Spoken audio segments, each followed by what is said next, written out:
Good evening, ladies and gentlemen.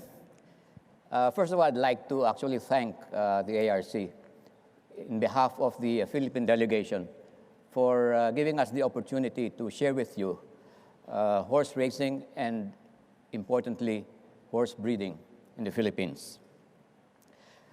I will cover very briefly the history of racing in the Philippines, who are the major stakeholders, a little bit about racing because it impacts the breeding industry, how we populate our racing stock, and what the outlook is for breeding in the Philippines.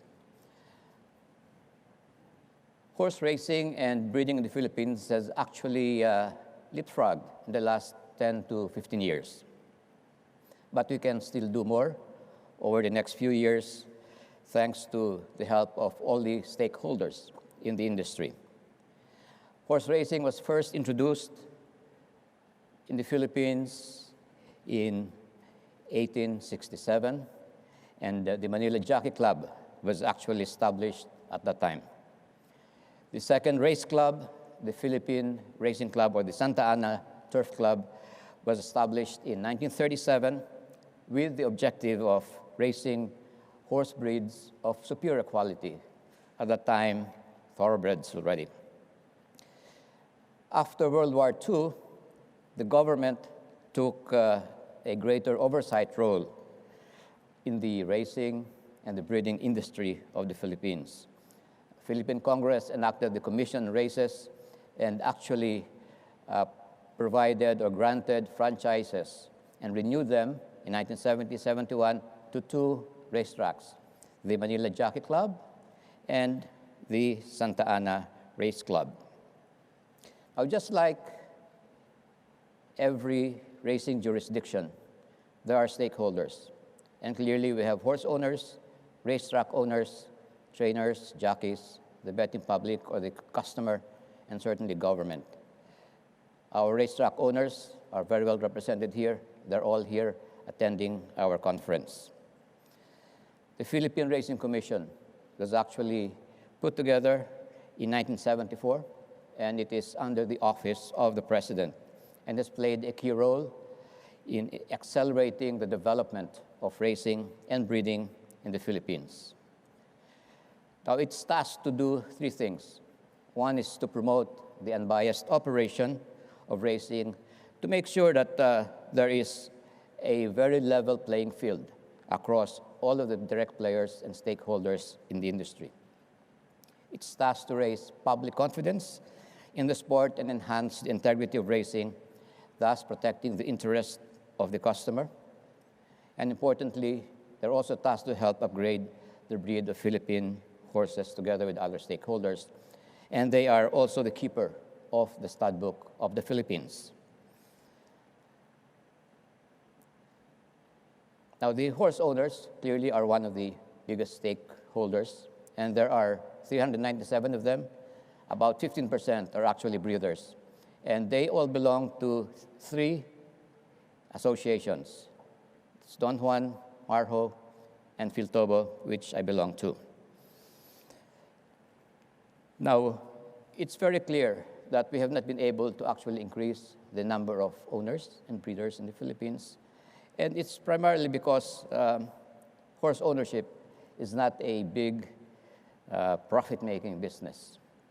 As with many, it's actually the passion for horses and the love for the sport that keep us in the industry. And undoubtedly, the biggest stakeholder would be the racetrack owners. The Pioneer Race Club, the Manila Jockey Club, is publicly listed in the Philippine Stock Exchange since 1963. And in 2003, the Manila Jockey Club officially transferred its racing operations from its home at the San Lazaro Hippodrome in Manila to the world-class Racino Complex, the San Lazaro Leisure and Business Park in Carmona, Cavite. As you will see, it presently operates a twin oval racetrack and provides stable facilities to about 800 horses. The Philippine Racing Club It was the second club established in the Philippines. It's also listed in the Philippine Stock Exchange. And in 2009, they also moved and transferred from their Makati venue to Santa Ana Park in Naay, Cavite, which is about 44 kilometers away from Manila. And there are some pictures of Santa Ana in 1800, 1937, and the new racetrack. And over 2.5 years ago, a third racetrack was formed by some horse owners.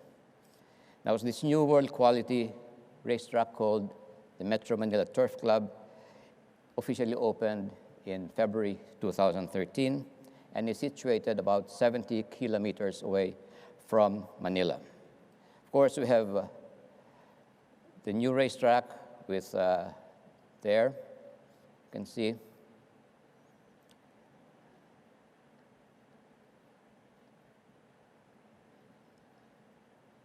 would be nice if some of you can visit all our racetracks sometime soon. One of the other stakeholders, we have trainers, and you'll probably be surprised. We have 124 trainers in the Philippines. We have 138 jockeys, and these jockeys go through the Philippine Jockey Academy. And of course, we have our grooms, about 500 of them, each one probably handling around 5 horses. But really most critical would be the customer. And these are people who actually go to our races or bet on our races.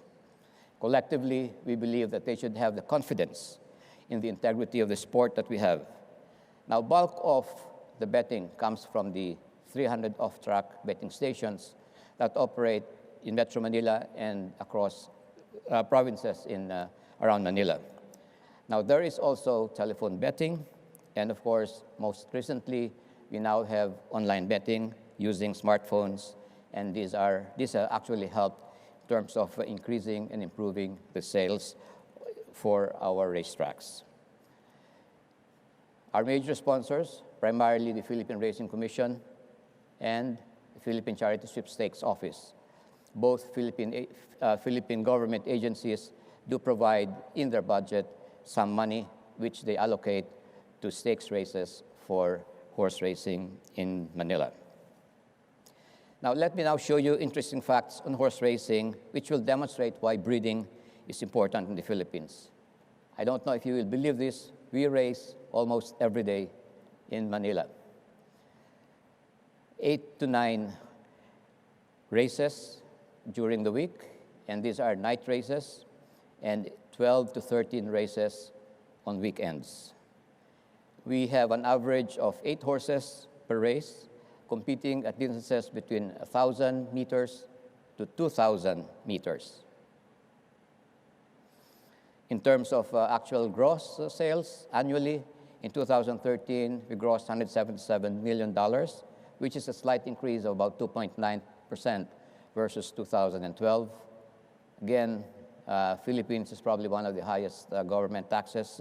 Rate is about 18%. Which doesn't help very much, but certainly we have to comply with it.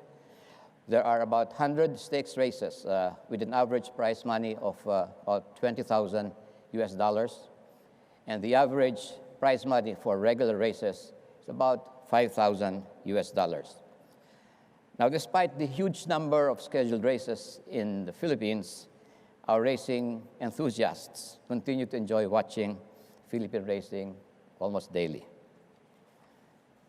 Let me show you facts about the number of horses that we have.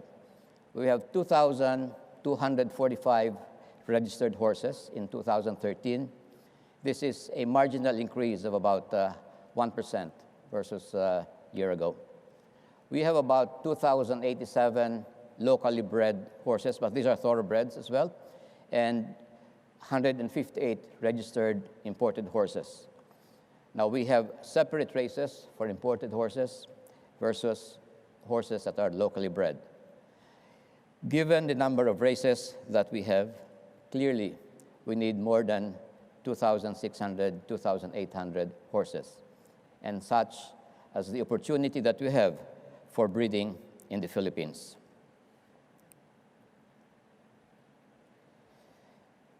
Now, in terms of breeding, I'd just like to tell you more about how it is right now. We have about 1,275 mares in 2013. It is a slight decline from the 1,300 that we had in 2012. But clearly, there's still a need for more mares in the Philippines. Out of the 1,200 mares that we had in foal, only half of that were actually had foals registered the following year. And of the 655 registered foals, only 455 were actually registered as race horses.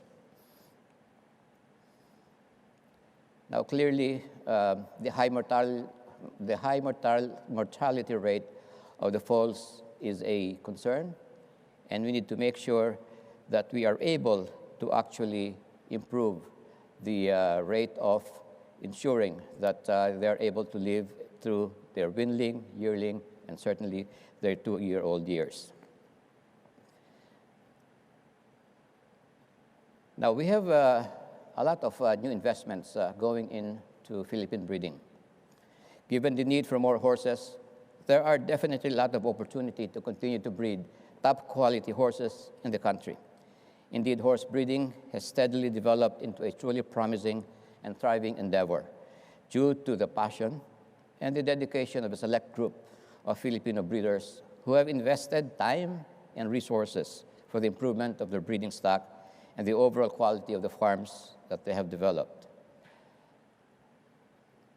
A steady stream of graded weaning stallions in the US and Australia, numbering 102, now have been transplanted to the Philippines in the past years. Stallions like Motasib by Distorted Humor, Quaker Ridge by 49er, Warrior Song by Unbridled Song. We have Lightgate from Louisiana by Pulpit, Fantasticat by Stormcat, Eugene's Third Son by Indian Charlie, Hook and Ladder, and many others. As you will see, we have got Cat Brûlée Stormcat, Consolidator Stormcat, Limbs Expensive Toys, Giant's Causeway, we have another Pulpit there. We have Retap, which is a full brother to Tapiture, which actually ran in the Kentucky Derby. We have one by El Prado, another one by AP Indy. And as I mentioned, there are many of them. The last one that actually came in was Noonmark, which came from New York, and it's an Unbridled Song stallion. Now, unfortunately, the current production of local breeders have remained inadequate. But I'd like to show you some of the breeding farms that we have. It's Herma Farm, panoramic view of the farm, the grazing paddock. We have another farm here, the Cool Summer Farm. These are all in Lipa, Batangas. The main entrance, the mare's paddock, multiple purpose paddock, training track. And we have the SE Stock Farm with the stables, foaling barn, stallion barn, spelling paddock, and starting gate, of course, and stables. And we have many other farms, and I've just listed a few for your interest. Moving forward, we truly need to produce the required number of horses to make the sport even more economically viable and races more exciting. This will certainly entail additional investments in bloodstock through importation from Australia, New Zealand, and the US, probably some other countries eventually. We need to provide better support services to reduce the high rate of mortality. We probably need to set up a training facility for young horses to minimize training-related injuries and sometimes breakdowns. And clearly, our racing authorities should come up with a viable, sustainable program to encourage the breeders to continuously improve their stock by hopefully providing more incentives like maybe tax-free or maybe a favored tax rate for importation of bloodstock, importation of equine feeds, supplements, veterinary supplies, medication, and maybe open up as well to the entry of foreign investors and racing professionals into the sport. But just as an aside, if you need a home for some of your valuable but non-productive bloodstock, you can certainly offer retirement homes in some of the farms in the Philippines. From a racing point of view, I mentioned to you about the racing that we have every day. We clearly need to find the right balance between the number of races and the number of horses, improving the return on investment, if possible profits for the club owners, and better prize money for horse owners, all of which are key to enticing new horse ownership. And to the customer, the racing and betting public, we need to continue to offer highly competitive races because they are actually drawn to the racetracks if they see very exciting and competitive races. With higher wager sales, the fixed 8.5% allocated for horse prices will proportionately increase and hopefully result to higher income for all of the stakeholders, including the race clubs as well as the government. We also need to connect with the younger generation to expand our market. It remains important that our Philippine Racing Commission continue to lead and collaborate with all of our stakeholders to quickly address the industry's pressing concerns and agree on specific programs and policies and initiatives that will move our industry forward. We can certainly draw inspiration from the progress of the other racing countries comprising the AIRF and to learn to act even more as one racing nation, truly interdependent of each other. And certainly this venue has been great because it allows us to learn from all the other racing jurisdictions in the world. Philippine racing and breeding is certainly at an important crossroad, but the outlook, we believe, is very bright. The major stakeholders just need to continue to march in the same direction towards the achievement of our long-term goal, that of leapfrogging the growth of both racing and breeding. Indeed, the key ingredients are present to produce some of the best racehorses in the region, horses which we hope can eventually enable the Philippines to compete in other racing jurisdictions or even offer some of our products to our ASEAN neighbors. When this happens, we can then say that the Philippines is ready for the world, and it will even be more fun racing and breeding in the Philippines. Thank you.